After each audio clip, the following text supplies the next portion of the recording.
మన బ్రతుకులు మార్చుకోకుండా, దేవుడితో నడవకుండా మనం ఎంత ఇచ్చినా కానీ ఎంతో జ్ఞాపకం చేసుకుంటాం. అది మన సంతోషం కోసం కానీ దేవుడు ఆనందం కోసం కాదు. ఇది కూడా గుర్తుపెట్టుకోండి. నేను ఇచ్చినా, నువ్వు ఇచ్చినా, ఎవరు ఇచ్చినా ఒక మాట విందాం. సామెతల గ్రంథం 15వ అధ్యాయము 8వ వచనం. సామెతల గ్రంథం 15వ అధ్యాయము 8వ వచనంలో సొలొమోను రాజు ఏం మాట్లాడుతున్నాడు? జాగ్రత్తగా ఒక మాట విందాం. ఆయన మాట్లాడే మాట, భక్తిహీనులు అర్పించే బలులు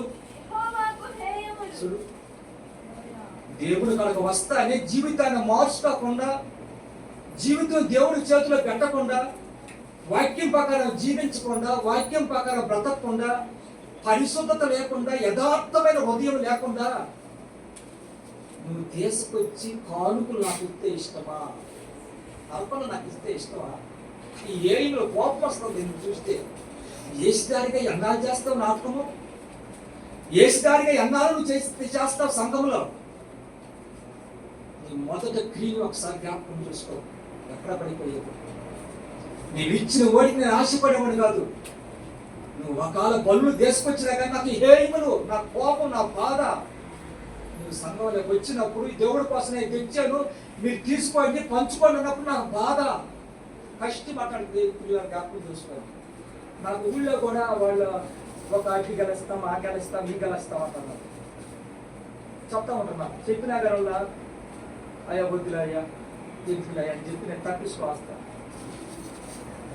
అది ఆయనకి ఇష్టపడ్డ పిల్లలు జ్ఞాపకం చేసుకుని నువ్వు ఏమన్నా ఉండవు గెలిచి పంపితే నీ పేరు చెప్పి ఇక్కడ ప్రార్థన చేయటం ఇవన్నీ ఎందుకు? దేవుడు కాకరా, దేవుడి సన్నిధిలోకి వచ్చి దేవుడు కూడా ఒదిగిపోయి దేవుడి గురించి తెలుసుకొని అప్పుడు చేస్తాను.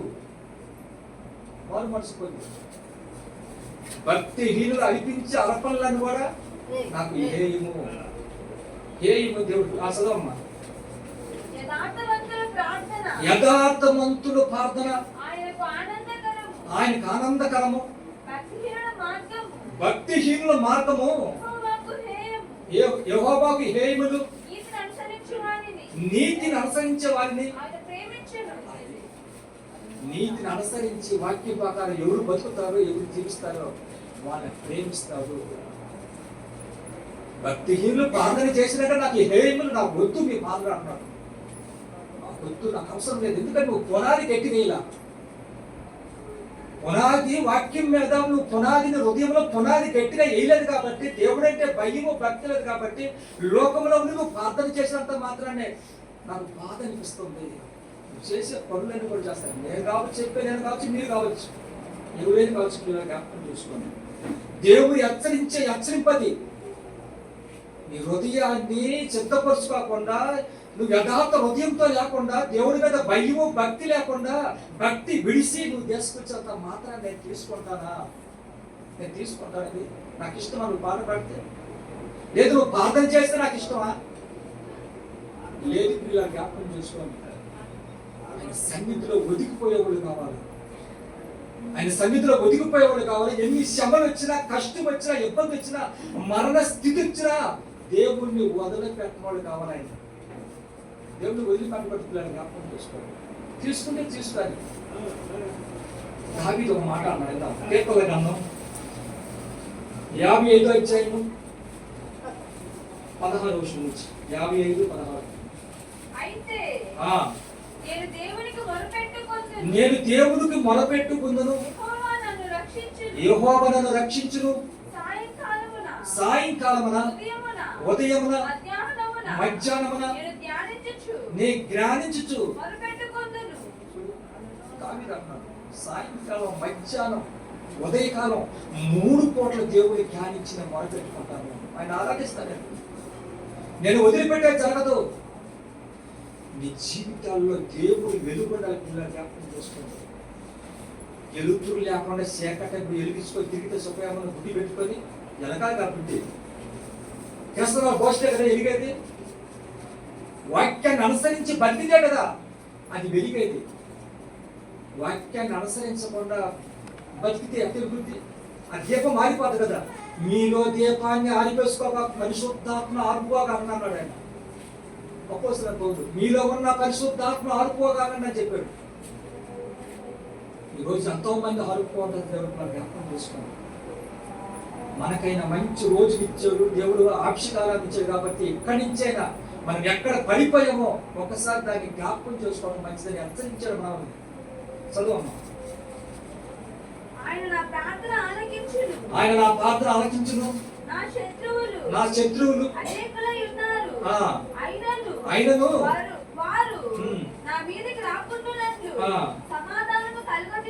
సమాధానం కలగజేసి ఆయన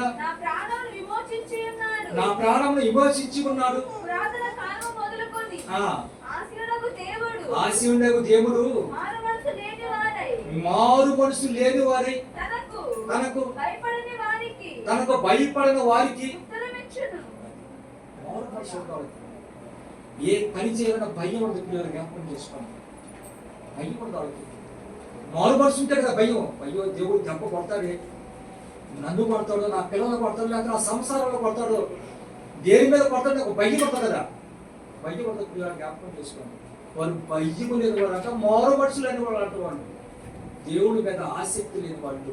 సర్వమ్మ సమాధానముగా ఉన్నవారికి వారు బలాత్కారము చేయుదురు. తాము చేసిన నిబంధన అతిక్రమింతురు. వారి నోటి మాటలు ఎన్నవలే ఉన్నవి. ఇలా జ్ఞాపకం చేసుకోండి. ఆయనకి ఇరికి నలిగిన మనసు కావాలి. ఏం కావాలంటే ఇరికి నలిగిన మనసు కావాలా. ప్రార్థన జీవితం కావాలి. ఆయనకు ప్రార్థనాత్మ కావాలా. ఆయన మీద ఆసక్తి కావడాలా.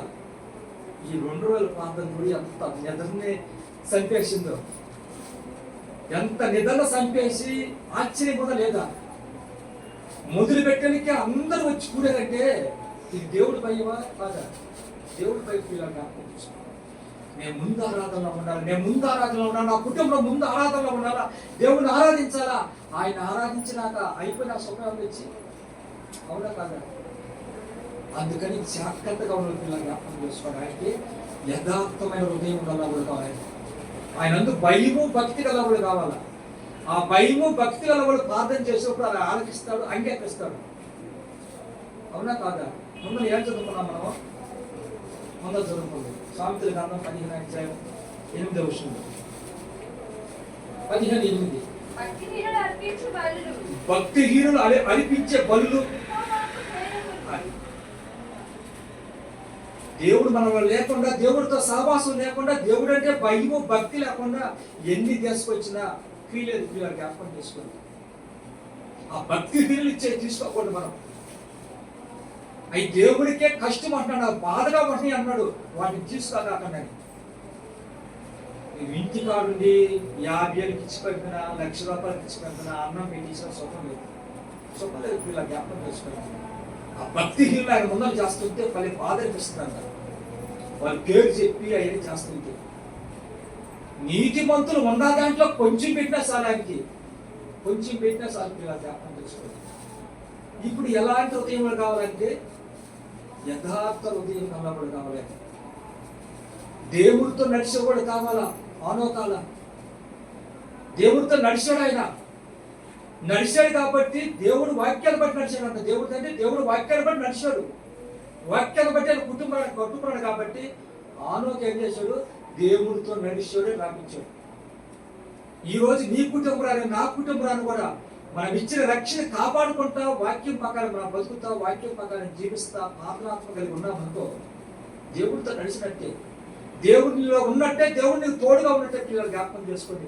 ఇది మనం గుర్తు పెట్టుకోండి. ఆయన నడిపించే దేవుడు. ఆయన ఒక మాట చదువుకున్నాం యోగుల గురించి. యోగు గ్రంథం 1:1 విషయం.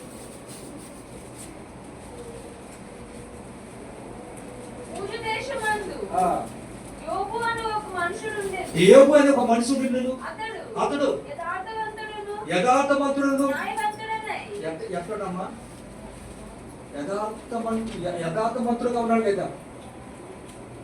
దేవుడు సాక్ష్యం ఇస్తున్నాడు. ఈరోజు నన్ను నిన్ను సాక్ష్యం. దేవుడి దృష్టిలో మనం యథార్థంగా ఉన్నామా లేదని యోగుడు ఒక్కడే ఎందుకు చూపించాడు? ఏం చేశాడు? ప్రార్థన.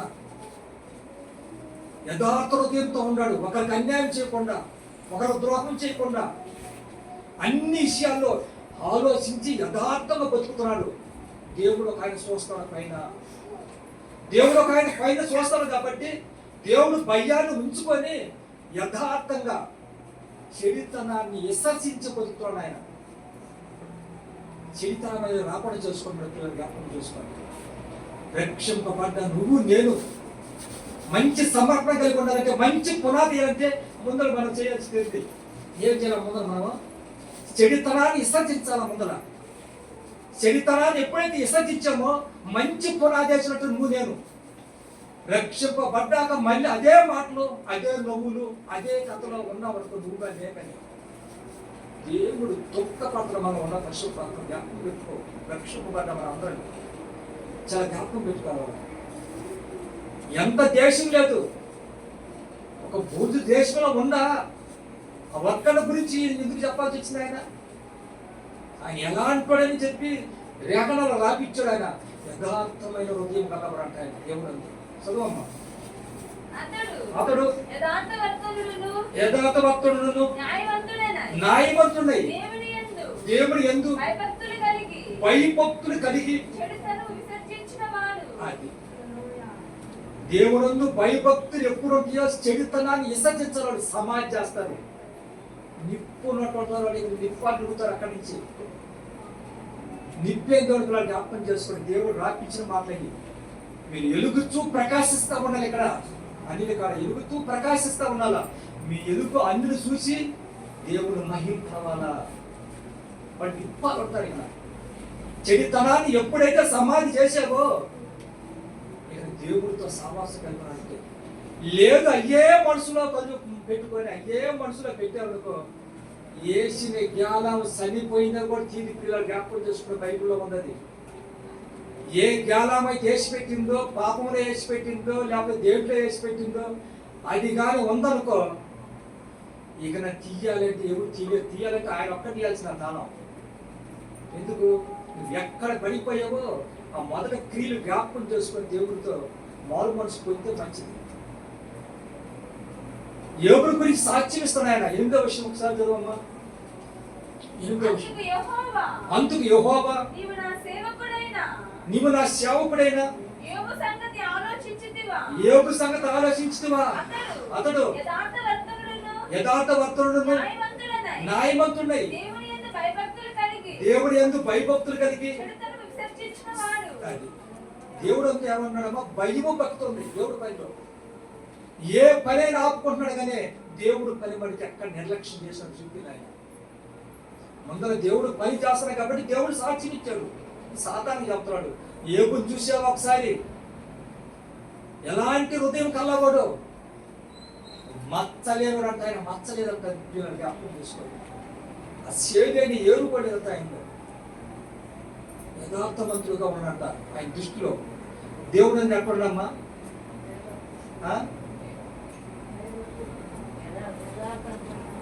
భయము భక్తితో ఉన్నాడు. చెడుతనాన్ని ఏం చేశాడు? విసర్జించాడు. కాబట్టి దేవుడు సాక్ష్యం ఇస్తున్నాడు. ఈ రోజు నాకు నీకు కలిగి ఉన్నాడా?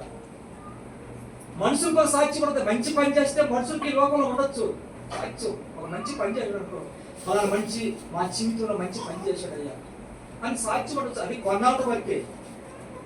ఇది స్థిరకాలం ఉండేది కదా ఈ సాక్ష్యం. నీకు ఇక్కడ ఉంటుంది, భూమి మీద ఉంటుంది, అక్కడ పరలోకంలో ఉంటుంది కదా ఈ సాక్ష్యం. దేవుడికి రాసిన సాక్ష్యం.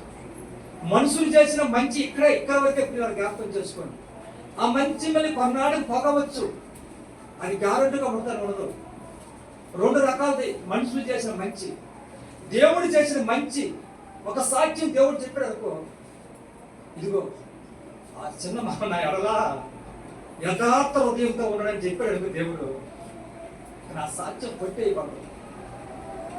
ఆయన నచ్చింది, ఆయన నచ్చింది కాబట్టి ఆయన కొట్టే పిల్లలు జ్ఞాపకం చేసుకోండి. సాతానుతో మాట్లాడుతున్నాడు. ఏబును చూసావా? ఎంతమంది అక్కడ ఏబును చూసావా? యథార్థమైన హృదయం కలవాడు, దేవుడందు భయము భక్తి కలవాడు, చెడుతనాన్ని విసర్జించి నా వైపు చూసేవాడు. ఏబు సాగు చేస్తే ఏం చేసిందమ్మా? ఏబు ఎన్నోసార్లు చెప్పుకున్నారు కదా. ఏం చేస్తాడు? చీకటి తొలేస్తే ఒక్కొక్కరి కాడికి పిల్లల కాడికి పోయి ప్రార్థన చేస్తూ ఉంటారు. పిల్లలు తగ్గిపోకూడదు అయ్యా, మీరు ఉండాలి. మన తల్లిదండ్రులు ప్రార్థన చేసేవాళ్ళు ఉన్నారమ్మా, పిల్లల కాడికి వచ్చి లేదు పిల్లల కోసం ఎవరో కొందరు చేయాల్సిందే కానీ అందరూ చేయరు. ఎవరు పాటి వాళ్ళు నోరు తీసుకుని నిద్రపోవటమే. పిల్లల కోసం ప్రార్థన చేయాలి, పిల్లలు దీవించబడాలి, పిల్లలు దేవుడు ఎదగాలని చేసేవాళ్ళు ఉండరు. పిల్లలు జ్ఞాపకం చేసుకోండి. ఏపు లేచాడు అనుకో, ఒక రకాల ఒక అర్థం ఇచ్చేది, ఆ బిడ్డ కోసం ప్రార్థన చేసేది. ఈ రకంగా పెంచాడు కాబట్టి దేవుడు భయము భక్తి కలవడు అంటారు. 2వ అధ్యాయం యోబు గ్రంథం 2వ అధ్యాయం 3వ విషయం మాట్లాడుతున్నాం. అక్కడ కూడా ఏమంటున్నాడు? అందుకు యెహోవా నీవు నా సేవకుడైన యోబు సంగతి ఆలోచించితివా? యథార్థవంతుడును న్యాయవంతుడై దేవుని యందు భయము భక్తి కలిగి దేవుడు అందు ఏముండాలా? భయము భక్తి ఉండాలి. చెడుతనాన్ని సమాధి చేయాల. మొదటి పాయింట్ అది. దేవుడికి శ్రమ రాకుండా అమ్మా, యథార్థవంతుడు అని చెప్పి దేవుడు ఒప్పుకున్నా, సాక్ష్యం ఇచ్చిన ఆయనకు వచ్చిన శ్రమలు ఎసుమంటి శ్రమ వచ్చింది. అదే శ్రమలో మనకి ఒకవేళ వచ్చింది అనుకో, ఒక రకంగా దూషిస్తాం దేవుణ్ణి, ఒక రకంగా దూషించగలుగుతాం. అప్పుడు చేసుకోండి. కొంతమంది సంఘాలు మానుకున్న వాళ్ళు ఉన్నారు. అయ్యో దేవుడు నమ్ముకున్నాక మా ఇంట్లో వాళ్ళు చచ్చిపోయారు, వీళ్ళు చచ్చిపోయారు, ఆ దేవుడు మాకు వద్దు, దేవుడితో మాకు సంబంధం లేదని చెప్పి మానుకున్న వాళ్ళు ఉంటారు. సంఘాలు జరుగుతున్నారు. జ్ఞాపకం చేసుకోండి. చాలా మంది ఉండరు. దేవుళ్ళు లేకపోతే శ్రమ రాకుండా ఉంటుంది, కష్టం రాకుండా ఉంటుంది. ప్రాణ అపాయం కనుక పోయిందంటే ఎందుకు పోయిందంటే పునాది సరిలేదు. వేసిన పునాది సరిలేదు కాబట్టి దేవుడు తీసేసాడు కదే. పునాది సరికుంటే ఎందుకు తీసేస్తాడు ఆయన? దేవుడు వంతు భయము భక్తి ఉంటే ఏ స్థితిలో ఉంటాడు ఆయన? సముద్ర పొడ్డుకు పోయి బోర్డు తీసుకుపోయి బోర్డు తీసుకొని శిలపింగుతో గీక్కుంటా ఒక పిచ్చోడాల ఎండిపోయి మనిషి వస్త్రాలు లేక ఈయన స్థితిగా ఉండి, దరిద్రుడిగా ఉండి, ఒక కురీపుగా ఉండి భయంకరమైన స్థితిలోకి వెళ్ళిపోయాడే. అప్పుడు కూడా దేవుడిని ఏమైనా శోధించడం ఆయన? అర్థం చేసుకోండి. ఏమన్నా దేవుడు శోధించడా? లేకపోతే పిల్లలందరూ చచ్చిపోయారు కదా, పశువులు చచ్చిపోయినాయి, గాడిదలు చచ్చిపోయినాయి, గుర్రాలు చచ్చిపోయినాయి, ఎద్దులు చచ్చిపోయినాయి, సమస్తం అంతా పోయింది కదా, మొత్తం పోయింది కదా. సర్వ సంపదలని తీసేసింది కదా సాతాను. లాస్ట్కి ఎముకల్లో కూడా ఏం చేసింది? ఎముకల్లో పురుగులు పెట్టేది చేసింది కదా. ఆ పురుగులు కింద పెడితే మళ్ళీ తీసేసుకోండి అంట. దేవుడు ఏమన్నా అంటారు కాబట్టి మన ఏమైనా తగ్గిలేదు, వాళ్ళు పాపం చేసి తగ్గిలేదు, వీళ్ళు పాపం చేసి తగ్గిలేదు మనం అంటాం. అలాంటి హింసలో కూడా, అలాంటి కష్టంలో కూడా, అంత శోధనలో కూడా దేవుడిని ఎక్కడనే ఏమన్నా మాట్లాడడం ఆయన? మాట్లాడాడు, దూషించాడు. ఒకవేళ భార్య తెలియకొచ్చి దూషించరా ఏమన్నా ఆయన దేవుళ్ళు ఏమన్నా అన్నాడు? ఆమె కూడా తెలిసిందే దేవుళ్ళు, ఆమె కూడా మంచి ప్రార్థన పొందాలి అంతే. అందుకే కదా ఆయన అంతే. ఏమన్నాడు? ఆమె వచ్చి ఇక చనిపోయా, దేవుడు దూషించి చనిపో అన్నప్పుడు ఏమన్నాడు? లోకంలో మూర్ఖులు ఉంటారే, ఆ మూర్ఖులు అంటే దేవుడి సంగతి వాళ్ళకి తెలియదు. దేవుడు గొప్ప కార్యాలు అనేది వాళ్ళకి తెలియదు. దేవుడు ఎలాంటి వాళ్ళకి తెలియదు కాబట్టి వాళ్ళు మాట్లాడేట్టు నువ్వు మాట్లాడతావు. అన్ని తెలుసు కదా, అన్ని తెలుసుకొని నువ్వెందుకు మాట్లాడతావు? అక్కడ భార్యని కత్తించాడు, ఆయనే ఇచ్చాడు, ఆయనే తీసుకుంటాడు. దిగంబరగా వచ్చానే దిగంబరగా పోతాను చూడు, అట్లా గెలిపించాడు దేవుడిని. మనమైతే కష్టం వచ్చే మందిలో కూడా మారిపోతారు. పిల్లలు జ్ఞాపకం చేసుకోండి. కండలతో కూడా ఆయనకి ఏమైపోయి ఆ కండలన్నీ కూడా సీమ రక్తాలుగా కాలిపోయి ఎముకలతో ఉన్నాడు. భయంకరమైన స్థితిలోకి వచ్చేసాడు ఆయన. ఆయన చూసినవాడు భయపడిపోయి ఎడంగుని మాట్లాడారు. బైబిల్లో స్నేహితుల దగ్గరికి రాలా. అబ్బో ఇంత జబ్బు అయింది, దేవుడు ఎంత పాపం చేస్తే ఈ జబ్బు వచ్చింది, ఈ స్థితిలో ఎందుకు అని అనేక అడిగారు. జ్ఞాపకం చేసుకున్నాను. మళ్ళీ ఏగు పాపం చేసిన దాకా వాళ్ళకి క్షమాపణ లేదు. ఏగు పాపం చేసినాక వాళ్ళు వదిలిపెట్టారు మళ్ళీ. అందుకని సాక్షి ఇస్తున్నాడు, సాతాను సాక్షి ఇస్తున్నాడు. చూసావా ఒకసారి? గెలిపించాడు. జ్ఞాపకం చూసుకున్నాడు. దేవుడు గెలిపించాడు. రక్షణ బంధువులు నువ్వు నేను మంచి పునాదేసి క్రీస్తు సంఘములో ఎక్కడున్నా సత్యానికి స్తంభాలుగా దేవుడికి ఒక విశ్వాసంగా ఒక సైనికులుగా మనం ఒక జ్యోతులుగా ఒక నక్షత్రాలుగా ఉండాలి. జ్ఞాపకం చేసుకోండి. అలాంటి కూడా కావాలి ఆయనకి, అలాంటి కూడా కావాలంటున్నాడు. యేసుగారు ఆయనకి ఎందుకు, అవిశ్వాసులు ఆయనకి ఎందుకు? ఆయన పల్లె దొరుకుతున్నారు. జ్ఞాపకం చేసుకోండి. ఒక మాట చదువుకున్నాం. సామెతల గ్రంథం 16వ అధ్యాయం 17వ వచనం. సామెతల గ్రంథం చెడుతనము విడిచి నడుచుటియే యథార్థవంతులకు రాజమార్గము. అది చెడుతనం విడిచాడు లేదా ఆయన? విడిచాడమ్మా. చెడుతనం విడిచి నడవటమే యథార్థవంతులకి ఏంటంట? యథార్థవంతులకి చెడుతనాన్ని నడవగలుగుతారు. ఆయన ఏమన్నా, ఆయన ఏం వదిలాడు? ఏం వదిలేడమ్మా? చెడుతనాలు వదిలేసాడు కాబట్టి యథార్థవంతుడుగా ఉన్నాడు దేవుడి దృష్టిలో. ఆయన ఎంతోడు లేడని సాక్ష్యం ఇచ్చాడు. ఆ కాలంలో అప్పట్లో ఆయన ఎంతోడు లేడు అని సాక్ష్యం ఇచ్చాడు. ఈరోజు వాక్యం చెప్తాను నేను, పాటలు పాడుతున్నా మీరు, ప్రార్థన చేస్తున్నా మీరు, ఇలాంటి సాక్ష్యం మనకు ఉందో లేదో ఒకసారి మనం పరిస్థితి చేసుకోవడం మంచిది. వచ్చిన ఇంటికాడ నిద్ర రాలేదు, పాటలు ఆడతా రాలేదండి. వచ్చిన కానిచ్చి వదిలిపట్లేదు. చదువు ఒకసారి వదిలించి చెడుతనం విడిచి నడుచుటే యథార్థవంతులకు రాజ్య మార్గము. తన ప్రవర్తన కనిపెట్టేవాడు. అది దేవుణ్ణి ఎవరైతే కనిపెట్టి అతని ప్రవర్తన కనిపెట్టుకొని ఇదిగో లోకము లేకపోకుండా యథార్థం ఉంటాడే దేవుడు భయము భక్తికి తన ప్రాణమని కాపాడుకుంటాడు. ఎక్కడున్నా కాపాడుకుంటా అంటే నరకం లేకపోకుండా, చనిపోయినాక నరకం లేకపోకుండా తన ప్రాణాన్ని కాపాడుకొని దేవుడు ఉన్న రాజ్యానికి వెళ్ళిపోతాడు. దేవుడు ఉన్న రాజ్యానికి వెళ్ళిపోతాడు. చెడుతనాన్ని విసర్జించాలా, దాని జోలికి పోకూడదు. చాలా జాగ్రత్తగా ఉండాలి. మన సావాసం కూడా మంచిగా ఉండాలి. పిల్లలు జ్ఞాపకం చేసుకోండి. ఇంకొక మాట చదువుకున్నాం. సామెతల గ్రంథం 3వ అధ్యాయం 11వ వచనం. సామెతల గ్రంథం 3వ అధ్యాయం 11వ వచనం. నా కుమారుడా యెహోవా శిక్షను తుణీకరింపవద్దు, ఆయన గద్దింపునకు ఇష్టవద్దు. తండ్రి తనకి ఇష్టమైన కుమారుణ్ణి గద్దించే రీతిగా యెహోవా తను ప్రేమించే వారిని. రక్షింపబడ్డాక దేవుళ్ళకి వస్తారు చూడు, ఈయన కూడా పరీక్ష పెడతాడంట. దేవుడు కూడా వదిలిపెట్టలేదు, సైతాన్ని వదిలిపెట్టలేదు, దేవుడు వదిలిపెట్టాల. ఏదో ఒక ఇష్యూలో నేను కొంగ చేస్తానంటాడంట. ఏదో ఒక ఇష్యూలో ఏదో ఒక సమాధానం లేకుండా చేస్తా ఉంటాడంట. రోగం బట్టి రోగం రావచ్చు, ఇంట్లో ఇబ్బందులు రావచ్చు, కరువు రావచ్చు, అనేక స్థితిలుగా దేవుడు ఏం చేస్తాడో నలగబడతా ఉంటాడంట. ఆయన్ని ప్రేమించేవాళ్ళు ఆయన ఎదుగుతూ ప్రేమిస్తారు చూడు, వాళ్ళని గద్దిస్తూ ఉంటాడంట. గద్దిస్తారంటే శమల కొనువులో పెట్టి మేలు బంగారంగా చేసి సంఘంలో వదిలిపెట్టాలి. ఆ గద్దెందుకు ఇసుకొద్దు. సూర్య ఏం చెప్తాడు? ఆయన గద్దించినప్పుడు, ఆయన శమల పెట్టినప్పుడు, ఆయన పరీక్ష పెట్టి చూస్తున్నప్పుడు నువ్వు చాలా జాగ్రత్తగా ఉండాలా. ఇది దేవుడు నాకు కట్టిన శ్రమ. ఈ శ్రమలోనే భయభక్తులు కలిగి ఉండాలి. ఆయన మీద విశ్వాసం కలిగి ఉండాలని చెప్పి నువ్వు బలిపేటం కట్టి దేవుడు పాత్ర అక్కడ ఒదిగిపోయి దేవుడితో సమాధానం పడతా ఉండాలా.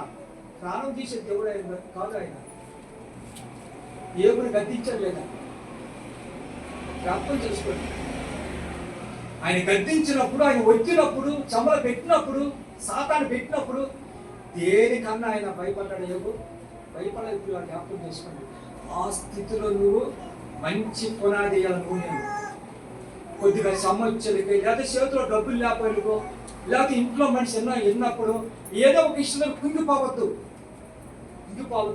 ఇవన్నీ కూడా పరీక్ష. నీకు ఇంట్లో మనిషి నువ్వు ఎలాంటి ప్రార్థన చేసి ఎలాంటి వైఖరిగా మనిషిలో మార్చుతావాలో అంత బైబిల్ నీ చేతులు పెట్టాడు ఆయన. దాన్ని బట్టి మంచి మాటలు చెప్పుకుంటా, మంచి ప్రవర్తన కలిగి, ఆయన అందు మంచి ప్రేమ కలిగి చిన్నగా మార్చుకోవాలి. పిల్లలు జ్ఞాపకం చేసుకోవాలి. మార్చుకోవాలి. నా పిల్లల్ని మాత్రం అందరం మార్చుకోవాలి. ఆ స్థితిలో ఉండాలి. సహజము నా కుమారుడా నా కుమారుడా యెహోవా శిక్షను యెహోవా శిక్షను తృణీకరింపవద్దు. తునీకరింపవద్దు. ఆయన గద్దింపులకు ఇష్టవద్దు. తండ్రి తనకి ఇష్టమైన కుమారుణ్ణి గద్దించే రీతిగా యెహోవా వారిని ప్రేమించే వారిని గద్దించును. జ్ఞానము సంపాదించిన వాడు ధన్యుడు. ఆయన గద్దించినప్పుడు భయపడద్దు. యెహోవాను ప్రేమిస్తారు కాబట్టి ఆయన అధికారం ఉంది కాబట్టి ఆయన నరక పడుతుంటాడు, హింసలు పెడుతుంటాడు, రోగాలు పెడుతుంటాడు. వాటన్ని విషయంలో ఏది నాకు తగ్గలేదే, ఏది తగ్గిపోలేదే, ఏది మా స్థితి ఇట్లుందని చెప్పి నువ్వు బాధపడద్దు. ఆయన ఎదిరించు తప్పున్నాడు. ఆయన గద్దింపు లోపలు జ్ఞాపకం చేసుకోండి. ఇంకొక మాట చదువుకుందాం. కీర్తన 119 అధ్యాయము 119 అధ్యాయము 67 వచనం. శ్రమ కలగగా మునుపు ఏమంట తోవ విడిచినప్పుడు ఏమొచ్చిందట దావీదుకి? అవమానం వచ్చేసిందట. అవమానం ఎక్కడ చూసిన దాయి దిశపట్టుడంట. అది రాజే ఆయన పాపం చేశాడా? ఆయన ఇలాంటోడా? ఇలాంటి భయంకరం లెక్క దేవుళ్ళు నమ్ముకున్నాడుగా, దేవుళ్ళో ఉంటాడుగా, దేవుళ్ళో ఉంటా కూడా ఈ పని చేశాడా? ఆయన అక్కడక్కడ రాజుగా దిగిన ఆ సౌండ్ ఈయనకి తెలిసేది. ఆ సౌండ్ ఆయనకి తెలిసేది బాధపడ్డాడు. అక్కడ ఏమంటున్నాడు విన్నా చదవం మళ్ళీ. శ్రమ కలక మునుపు నేను త్రోవ విడిచి తిని ఇప్పుడైతే నీ వాక్యం అనుసరించి అది ఎక్కడ పడిపోయావో మొదట క్రియలు నువ్వు మొదలు పెట్టాలండి. ఒకప్పుడు పడిపోయాయి నేను, ఇప్పుడు నీ వాక్యాన్ని అనుసరించి నా బ్రతుకుని సరి చేసుకున్నాను. దేవుడితో మళ్ళీ సావాసం కలిగి ఉండాలంటే, ఆయన అద్దుకొని ఉండాలంటే నువ్వు ఎక్కడ పడిపోయావు ఒకసారి జ్ఞాపకం చేసుకోవాలి. ఏ స్థితిలో దేవుడికి దూరం అయిపోయావు, దేవుడి సన్నిధిని నువ్వు దూరం చేసుకున్నావు, దేవుడితో సావాసం లేకుండా ఎదురు చేసుకున్నావు. ఒక్కసారి మొదట క్రియలు జ్ఞాపకం చేసుకోమని చెబుతున్నాను. జ్ఞాపకం చేసుకోవాలి. తండ్రి ప్రకటన గ్రంథం 3వ అధ్యాయం 19వ వచనం ఒక మాట చదువుకున్నాం. యోహాను రాశాడు. ప్రకటన గ్రంథం 3వ అధ్యాయం 19వ వచనం. నేను ప్రేమించే వారందరినీ గద్దించి నేను ప్రేమించే వారందరిని కూడా గద్దించి శిక్షిస్తున్నాను. ఏందయ్యా దేవుడు నమ్ముకున్న వాళ్ళకి మా బాధలు? బాధ ఏంది? ఈ సమస్య ఏంది? ఏది సమస్య వస్తుంది? బాధ ఏమిటి? బాధ వస్తుందంటే దేవుడికి ఇష్టడుగా ఉన్నావు కాబట్టి, దేవుడికి ఇష్టడుగా ఉన్నావు కాబట్టి తండ్రి కుమారుని ఎలా గద్దించుకుంటున్నాడో అదే స్థితిలో ఆయన పిల్లమైన మనల్ని గద్దిస్తాడు ఆయన. చదవమ్మా. కనుక నువ్వు ఆసక్తి కలిగి మారు మనసు పొందుము. ఇదిగో నేను తలుపు వద్ద నుంచుండి తట్టుచున్నాను. ఎవడైనా నా స్వరము విని నేను అతని ఎద్దకు వచ్చి అతనితో నేను నాతో కూడా అతడును నాతో అతడు నేను అతడితో భోజనం చేస్తాను. ఎన్నిసార్లు తగ్గుతాడు. ఇదిగో తొక్కడు మార్గం మంత్రం. పాపం చేసినా కానీ పరిశుద్ధాత్మ హెచ్చరిస్తానే ఉంటుంది. జ్ఞాపకం చేసుకొని రక్షింపబడి పరిశుద్ధాత్మ పక్క హెచ్చరిస్తానే ఉంటుంది. ఇది పాపము చేయబాక దేవుడు దూరం అయిపోతున్నావు, దేవుడు బాగొట్టుకుంటున్నావు అని చెప్పి హెచ్చరిస్తున్నా కానీ సాతాను ఏం చేస్తుంది? నువ్వు రా, నువ్వు మానుకోవాలన్నా సావాసు కూడా వదిలిపెట్టరు. నువ్వు గుర్తు పెట్టుకోండి, వాళ్ళు వదిలిపెట్టుకున్నాడు. జ్ఞాపకం చేసుకోండి. అలాంటి స్థితిలో తీసుకుపోతుంది సాతాను. అలాంటి స్థితిలో తీసుకుపోతుంది కాబట్టి నువ్వు జాగ్రత్తగా నేను రక్షణ పడడం లేకుండా పునాది గట్టిగా వేయాలా. నీ వాక్యం బట్టి ఇప్పుడు నేను మారిపోయినా దావీదు, నీ వాక్యాన్ని బట్టి నేను మారిపోయినా నా జీవితాన్ని మార్చుకోవడం, చెప్తాను. మన జీవితాలు మారితే దేవుడు గారి జ్ఞాపకం చేసుకోండి. 2వ దినంతము ముగించుకున్న వాక్యంతో 16వ అధ్యాయం 9వ వచనం. 16:9.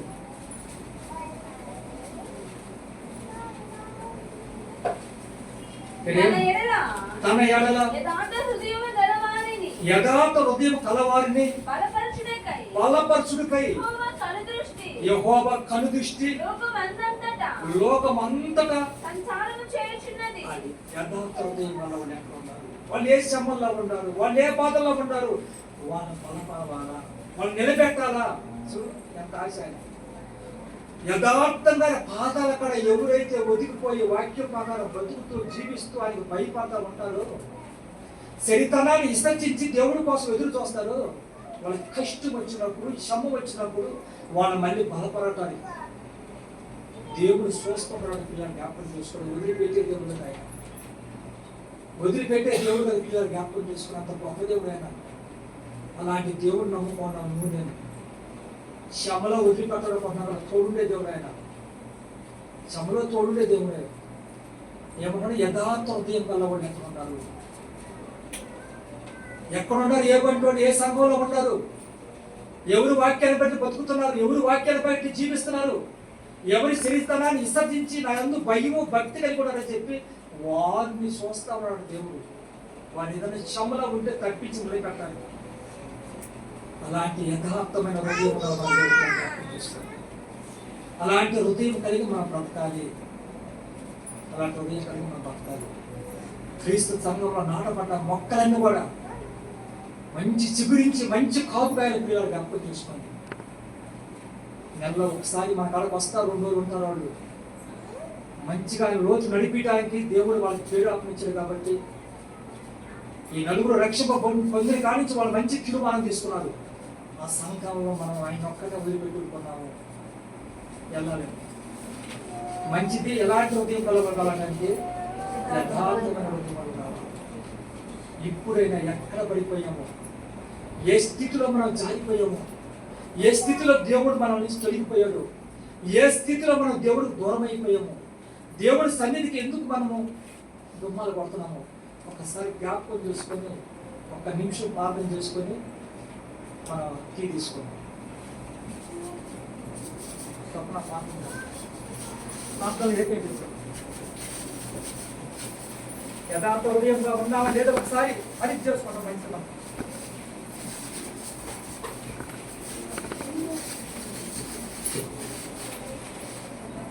స్తోత్రం స్తోత్రం. మమ్మల్ని మిక్కిలి అధికముగా ప్రేమిస్తున్న ప్రియ పరలోకపు తండ్రి,